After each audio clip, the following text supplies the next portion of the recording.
గత ప్రభుత్వం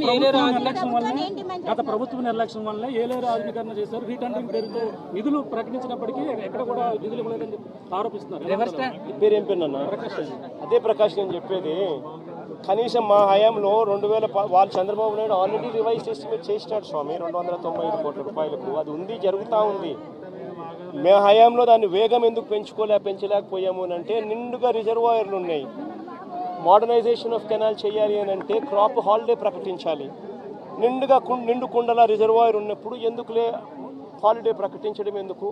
14,000 cusecs flow అయ్యే కెనాల్లో కనీసం 10,000 అన్న పోతూ ఉన్నాయి కదా.